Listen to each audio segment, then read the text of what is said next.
오늘입니다. 주님께서 2000년 전 유대 땅 베들레헴에서 나셨습니다. 베들레헴에서 나신 아기 예수님은 성경이 예언한 메시아입니다. 하늘 영광 보좌에 계시는 분이 우리를 죄와 물 가운데 영원한 죽음 가운데서 구원하시기 위하여서 이 땅에 오셨습니다. 메시아라고 하는 말은 해방자, 구원자라고 하는 뜻입니다. 가진 사람들은 또 힘 있는 사람들은 현재 가지고 있는 것이 많고 누리고 있는 것이 많기 때문에 별 메시아를 갈망을 하지를 않습니다. 많이 가진 자들, 힘 있는 사람들은 그저 현재 상태가 계속됐으면 하고 바랄 뿐입니다. 우리나라가 1997년에 IMF 구제금융을 받았지 않습니까? 그 당시 사람들은 굉장히 생활하기가 습하겠고 힘들었습니다. 그런데 일부의 사람들은 굉장히 살기가 좋았습니다. 오히려 더 부의 위력을 만끽하면서 즐겼습니다. 어떤 사람들은 그런 이야기를 그때가 돈 벌기도 훨씬 더 좋았고 돈 쓰기도 더 좋았고 살기가 좋았다 이렇게 말하는 사람들도 있습니다. 돈이 급하니까 헐값으로 부동산을 내어놓으니까 그런 거 돈 있는 사람들이 헐값에 사들였다가 나중에 제값을 받고 팔게 되면 그러면 돈 벌 수 있는 그런 좋은 기회가 되었다라고 하는 거죠. 그런데 대부분의 사람들은 그때 굉장히 살기가 힘들었습니다. 많은 회사가, 많은 공장이 부도났고 가정이 깨어졌고 노숙자가 되는 사람들도 많습니다. 당시 저도 영국에서 공부를 하고 있는 어떤 그런 때였는데요. 집에서 이제 성공을 해주는 그런 것, 성공하기도 얼마나 힘들었겠습니까? 성공하기도 힘든 데다가 성공을 한국에서는 똑같은 액수를 성공을 하지만은 그러나 영국에서 받는 돈은 절반밖에 되지 않는 그런 상태였죠. 그런 굉장히 유학생들이 많이 힘들었고 그 당시 이제 IMF 때 IMF를 맞아서 많은 유학생들이 이제 귀국을 할 수밖에 없었던 그런 때였습니다. 많은 국민들이 힘든 시기를 지났습니다. 많은 가정들이 굉장히 고통을 당했습니다. 그래서 우리나라는 이제 IMF를 이제 이게 부도난 우리 경제를 회복시킬 구세주로 생각을 하면서 IMF의 지시를 충실하게 이행하고자 했고 그래서 그 결과 우리가 이 IMF를 어느 정도 극복을 할 수가 있었습니다. 굶주림과 질병과 가난과 더불어서 사투를 벌이고 있는 사람들 그리고 인권을 유린을 당하고 독재 정권의 포갑으로 고통 중에 시달리고 있는 사람들은 메시아를 갈망하게 됩니다. 곧 절망과 고통 중에 메시아를 갈망하게 됩니다. 하나님은 고통 중에 살아가며 메시아를 갈망하는 소외된 사람들을 불쌍히 여기셔서 메시아를 보내셨습니다. 이사야 9장 1절 2절은 이렇게 말씀합니다. 전에 고통받던 자들에게는 흑암이 없으리로다. 옛적에는 여호와께서 서불론 땅과 납달리 땅이 멸시를 당하게 하셨더니 후에는 해변길과 요단 저쪽 이방의 갈릴리를 영화롭게 하셨느니라. 흑암에 행하던 백성이 큰 빛을 보고 사망의 그늘진 땅에 거주하던 자에게 빛이 비치도다. 이사야 선지자는 주전 700년경에 활동하던 선지자였습니다. 메시아로 인하여서 흑암의 땅에 거하던 백성들에게 큰 빛이 비치게 되고 사망의 그늘진 땅에 거주하던 자들에게 빛이 비치게 될 것을 말씀을 했습니다. 멸시받던 땅 스불론과 납달리 땅이 메시아가 임하심으로 인하여서 영화로운 땅으로 변하게 될 것을 말씀을 했습니다. 그래서 그곳에 있는 그들의 모든 무거운 멍에와 그리고 어깨의 채찍, 앞제자의 막대기들이 다 꺾어지게 될 것을 말씀을 했습니다. 이 요단 북서쪽 변방에 위치하고 있는 땅이 스불론과 납달리입니다. 역사적으로 이 땅은 외세의 침략에 많이 시달렸습니다. 항상 전투태세를 갖추고 있어야 됐고, 그리고 적들의 침입에 자주 시달리게 되었고, 그리고 수시로 약탈을 당했고, 수시로 주변에 있는 사람들이 많이 전쟁에 포로로 끌려갔습니다. 그러니 그 땅이 얼마나 고통이 있고 아픔이 있고 눈물이 있는 슬픔의 땅이었습니다. 외세의 침략에 시달렸을 뿐만 아니라 변방 땅이었기 때문에 정치적으로, 경제적으로, 종교적으로 항상 소외된 가운데 있었습니다. 그런데 이 메시아는 이 고통과 어두움의 땅에 생명의 큰 빛을 비치시기 위해서 오셨습니다. 그런데 오늘 우리에게도 평강의 왕이 필요합니다. 세상은 평화를 원합니다. 전쟁의 소문은 그러나 끊이지 않습니다. 여러분들 우리 역사를 보면 1, 2차 세계대전, 한국전쟁, 베트남전쟁, 중동에서 아프리카에서 세계 노처에서 전쟁이 끊이지 않고 일어나고 있습니다. 표면적으로는 냉전이 끝난 것처럼 보이지만 그러나 오늘날도 역시 자국의 이익을 위하여서는 어떤 희생이라도 치르는 것을 마다하지 아니하는 강대국들의 팽창된 정책이 끊임없이 지속되고 있는 상황입니다. 우리나라 형편만 해도 그렇지 않습니까? 오늘 우리나라는 미국과 일본, 중국, 러시아 역학관계에서 우리나라 평화가 많이 좌우가 되는 것을 볼 수 있습니다. 장래에 어떤 일이 일어날지 예측을 불허하는 상황입니다. 사람들은 평화를 원하지요. 그러나 죄와 악으로 인하여서 이 땅에 평화가 없습니다. 죄와 악이 쌓이게 되어지면 그러면 다 모두가 평화를 원하지만 전쟁은 발생하게 됩니다. 전쟁이 터지게 되어 있습니다. 기근이 일어나게 되어 있습니다. 전염병이 번지게 되어 있습니다. 이 전염병이라고 하는 게 우연히 일어났다. 여러분들 우연히 일어나지 아니합니다. 이 모든 것들이 하나님의 장중에 있습니다. 하나님 앞에 죄와 악이 그만큼 많이 쌓였다라고 하는 겁니다. 오늘 하신 예수님의 이름이 그런데 바로 평강의 왕입니다. 예수님은 우리에게 그런 가운데서 평강 주시기 위해서 오셨습니다. 메시아의 이름이 이사야 9장 6절에 등장하고 있습니다. 이사야 9장 6절. 이는 한 아기가 우리에게 낳고 한 아들을 우리에게 주신 바 되었는데 그의 어깨에는 정찰을 메었고 그의 이름은 기묘자라 모사라 전능하신 하나님이라 영존하시는 아버지라 평강의 왕이라 할 것입니다. 메시아의 이름은 메시아가 어떤 역할을 할 것인가 메시아 역할에 대해서 말씀을 해주고 있습니다. 기묘자, 모사라.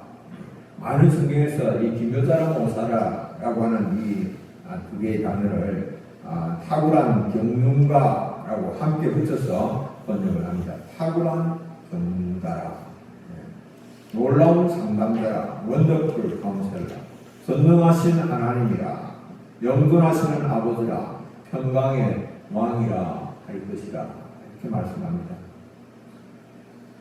우리가 예수 그리스도의 아기 예수 그리스도 오신 메시아를 마음에 영접한 분들이 절망과 갈등을 극복할 수 있는 분명한 이유가 있는 거죠.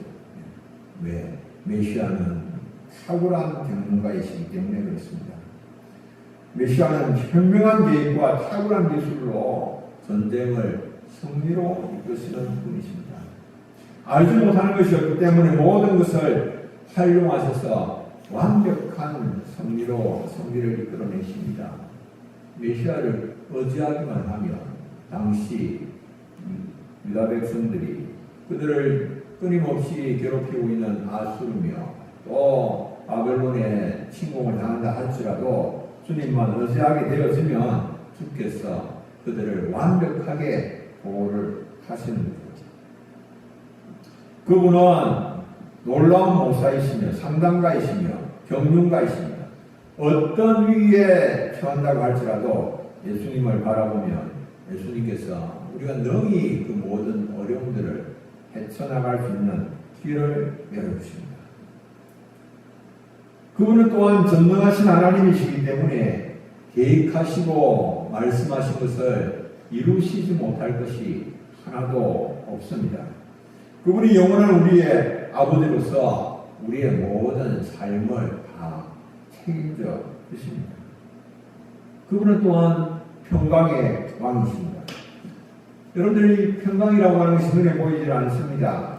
눈에 보이는 전쟁보다도 마음의 갈등에 의해서 우리의 평화는 더 쉽게 깨뜨려집니다. 내 눈으로 보지 아니하면 내 마음이 덜 힘들 수가 있습니다. 그런데 내 마음속에서 일어나는 끊임없는 선과 악의 대결, 영과 육의 대립에 의해서 마음의 평화는 좌우됩니다. 영적인 싸움이 계속해서 일어나고 있습니다. 영적 싸움에서 실패하면 마음의 평강은 여지없이 깨뜨려집니다. 영적 싸움에 져서 평화를 잃고 어두움의 절망의 터널에 갇힌 채 살아가는 사람들이 얼마나 많은지 모릅니다. 우리의 소망이 환경에 달린 거 아닙니다. 조금 살기 좋아지면, 환경이 조금 나아지면 평화가 있는 거 아닙니다. 이 영적 전쟁에 승리하게 하시는 주님께 달려있는 것이죠. 평강의 왕이신 주님은 우리에게 평화 주시기를 원하십니다. 오늘도 주님께서 우리에게 주시고자 하시는 것은 평화입니다. 에레미야 29장 11절 12절 여호와의 말씀이니라. 너희를 향한 나의 생각을 내가 아나니 평안이요 재앙이 아니니라. 너희에게 미래와 희망을 주는 것입니다. 너희가 내게 부르짖으며 내게 와서 기도하며 내가 너희들의 기도를 들을 것이요. 하나님은 우리에게 평안과 미래의 희망을 주시기를 원하십니다. 우리의 기도를 들으시고 우리의 기도를 응답해 주셔서 평강과 또 소망이 넘치게 해주시기를 원하십니다. 우리는 내 자신만의 평강을 구하면 안 됩니다. 고통받는 이웃의 평강을 위하여서 기도할 수 있어야 됩니다. 간디가 7가지 사회악을 지적을 했습니다. 굉장히 의미가 있습니다. 오늘 우리가 살아가고 있는 이 시대에 우리가 좀 귀담아 들을 가치가 있는 그런 이야기입니다. 원칙 없는 정치. 오늘 참 그렇죠. 연합물이라고 부릅니다. 원칙이 없습니다. 그냥 다른 사람이 하면 계속해서 비난하고 내가 하면 무조건 다 옳다라고 하는 식입니다. 노동이 없는 부. 우리는 불로 소득을 얼마나 기대하고 있는지 모릅니다. 양심 없는 쾌락, 인격 없는 교육, 도덕 없는 상업, 인간성 없는 과학, 헌신 없는 종교. 여러분들이 마지막에 7가지 사회학 가운데서 헌신 없는 종교를 말을 하고 있습니다. 나의 평화와 만족만을 위해서 신앙생활을 한다면, 주변을 돌아보지 아니하고 기도하지 아니하고 봉사하지 아니하고 섬기지 아니한다면 이건 문제다라고 합니다. 이 땅의 평화를 위하여서 기도할 수가 있어야 됩니다. 이 땅의 행복을 위하여서 기도할 수 있어야 됩니다. 이 땅의 치료를 위하여서 하나님께서 이 땅을 고쳐주시도록 기도해야 됩니다. 가난하고 힘없는 사람들의 희망을 위해서 기도해야 됩니다. 이웃의 행복을 위해서 기도할 수 있어야 됩니다. 나의 풍요와 나의 만족과 행복만을 생각하며 여러분들 생각하는 이런 성탄절 이것만 생각하면서 나만 도우면 된다라고 하는 이런 성탄절 이거는 여러분들 성탄절의 의미를 제대로 알지 못하는 겁니다. 성탄절에 주님 나심의 기쁨의 소식을 이웃과 더불어 나눌 수 있는 우리 사랑하는 성도님들이 되시면 좋겠습니다. 이웃을 위해서 기도하실 수 있고 이웃의 행복을 위하여서 헌신할 수 있고 희생할 수 있고 섬길 수 있고 봉사할 수 있고, 여러분들 이것이 주님께서 하늘 영광 보좌를 부리시고 이 땅에 오신 목적이다라고 하는 사실을 기억을 해야 됩니다. 또한 메시아의 이름은 영존하는 아버지입니다. 영존하는 아버지, 영원히 우리의 아버지가 되신다라고 하는 겁니다. 아담 한 사람의 범죄로 인하여서 사망이 모든 사람에게 왕노릇하게 되었습니다. 그러나 이제 하늘 영광을 버리시고 이 땅에 사람의 몸을 입으시고 오신 아기 예수님으로 인하여서 죄와 허물로 죽었던 사람들이 이제는 의롭다함을 받고 생명 안에서 왕노릇하게 되었습니다. 아기 예수를 믿는 사람들은 이제는 아담의 족보가 아니라 예수 그리스도의 족보를 이어가게 됩니다.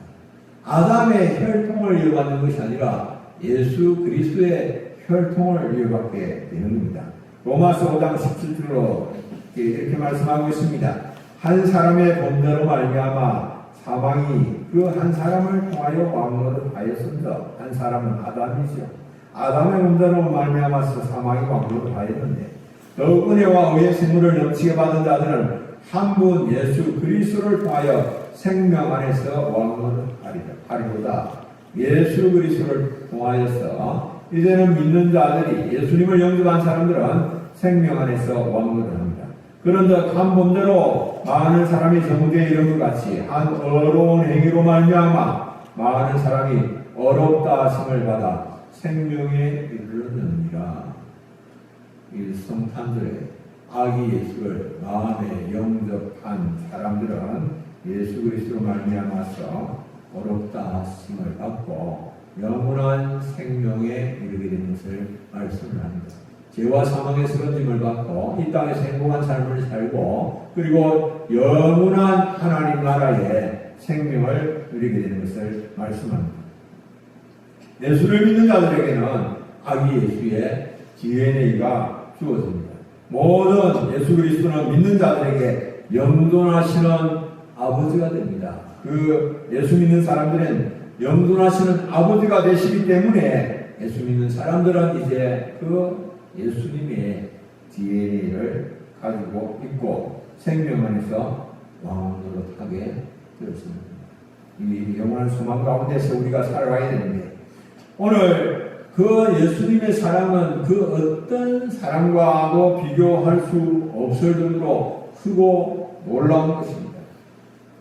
예수님은 하늘 영광 버리시고 영광스러운 보좌를 버리시고 낮고 천한 인간의 몸을 입으시고 우리를 찾아오셨습니다.